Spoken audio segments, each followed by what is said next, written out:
በመጨረሻም አሁን ያለንበት ግንቦት ወር ዓለም አቀፍ የአእምሮ ጤና ግንዛቤ መፍጠሪያ ወር ከመሆኑ ጋር ተያይዞ ስለዚሁ የጤና ጉዳይ አንድ ዝርዝር ጥንቅር ወደ እናንተ ለናደርስ ወደናል።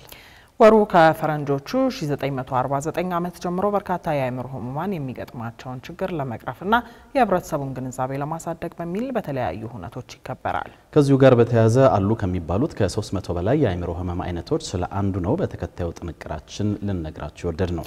ሪፖርተራችን ብሩክ አስቀናው በዓለም ዙሪያ ከ150 ሰዎች አንዱ ይጠቃበታል ስለሚባለውና ባይፖላር ዲስኦርደር ስለሚሰኘው የአእምሮ ጤና ችግር የአእምሮ ህክምና ስፔሻሊስት ከሆኑት ዶክተር እስጢፋኖስ እንዳላማው ጋር ቆይታ አድርጎ ተከታዩን ዝርዝር ጥንቅር አሰናድቷል።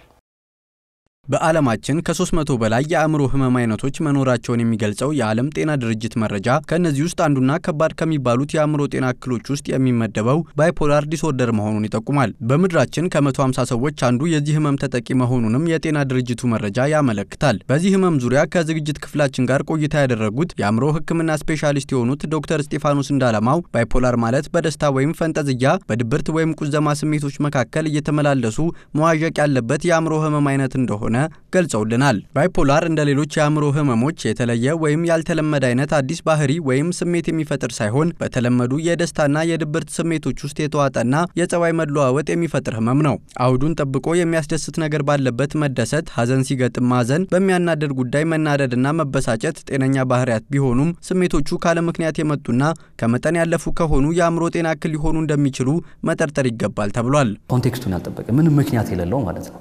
ምክንያት የሌለው ደስታ ምክንያት የሌለው ድብርት ሲያጋጥመን ይሄ ችግር ነው ብለን እንድናስብ ያስገድደናል። ሌላኛው እነዚህ ኢሞሽኖቻችን ወይም ደግሞ ስሜቶቻችን በህይወታችን ላይ አሉታዊ የሆነ ችግር ካመጡብን ለምሳሌ ድብርት ስሜት ውስጥ ስንሆን ተከታታይ ለ2 ሳምንትና ከዛ በላይ ድብርት ስሜት ውስጥ እንሆናለን ተብሎ ይታሰባል። ያኔ ነው የዲፕሬሽን አለበት ብለን ሰውን ልናስብ የምንችለው ማለት ነው። ስለዚህ ለ2 ሳምንት ውስጥ ምንም ነገር ቢፈጠር ያ ሰው በድብርት ስሜት ውስጥ ከቀጠለ ስራው ላይ የሚደርስ ጫና ይኖራል። ተግባቦቱ ላይ የሚፈጠር ጫና ይኖራል። ማህበራዊ ህይወቱ ላይ የሚፈጠር ጫና ይኖራል። ስለዚህ ጫና ማሳደር አለማሳደራቸው የራሱ የሆነ ኢምፕሊኬሽን አለው ማለት ነው። ደስታም እንደዛው።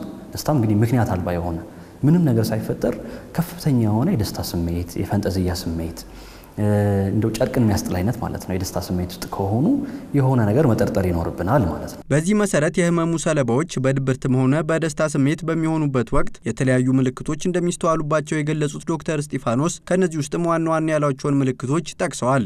በአንደኛው ጽንፍ ከፍተኛ የሆነ የድብርት ስሜት፣ ፍላጎት የማጣት፣ ደስታን የማጣት፣ የእንቅልፍ መዛባት፣ የምግብ ፍላጎት መዛባት፣ ከዛም ደግሞ የትኩረት ማጣት፣ ራስን ዝቅ የማድረግ፣ ራስን የመውቀስ፣ አለፍ ሲልም ደግሞ ራሳቸውን ስለማጥፋት አብዝቶ የማሰብና ራሳቸውን ለማጥፋት የመገፋፋት አይነት ምልክቶችን ያሳያሉ። ይሄ በድብርት ስሜት ውስጥ ሲሆኑ ማለት ነው። በሌላኛው ጽንፍ ደግሞ የሜኒያ ምንለው አለ። ሜኒያ ወደ አማርኛው እንግዲህ ከፍተኛ የሆነ የደስታ ወይ የፈንጠዝያ ስሜት ብለን ልንተረጉመው እንችላለን።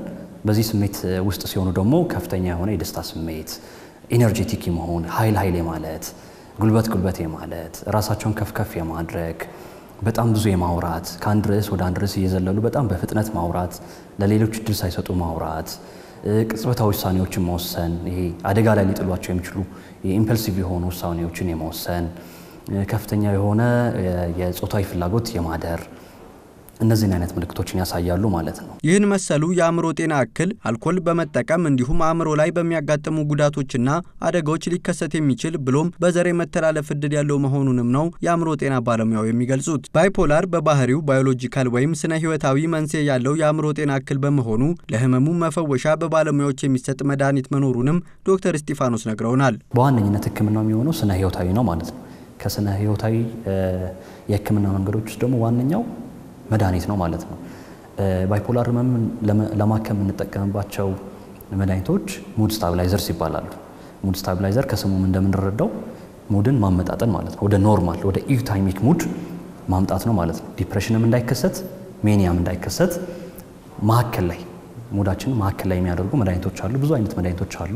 እሱን እንግዲህ ከሐኪማቸው ጋር ተመካክረው አስፈላጊውን የሆነ መድኃኒት በመውሰድ ህመማቸውን መቆጣጠር ይችላሉ ማለት ነው። ሆኖም ህብረተሰቡ ስለ ባይፖላር እንዲሁም ስለ አጠቃላይ የአእምሮ ጤና እክል ያለው ግንዛቤ እምብዛም በመሆኑ ከአእምሮ ጤና ጋር የተያያዙ ችግሮች ሲያጋጥሙት ፈጥኖ ወደ ጤና ተቋማት የመምጣት ባህል እንደሌለ የጠቆሙት ዶክተር እስጢፋኖስ ችግሩ በጊዜ ከታወቀ መፍትሄው ቀላል ስለሚሆን የተለያዩ ምልክቶችን ካስተዋላችሁ ፈጥናችሁ ወደ ጤና ተቋማት አምሩ ሲሉ መክረዋል። ዘመናዊ ህክምና ከመምጣታቸው በፊት ትራዲሽናል ሂለሮች ወይም ደግሞ የባህል ሐኪሞች ጋር ጎራ ብለው ነው የሚመጡት።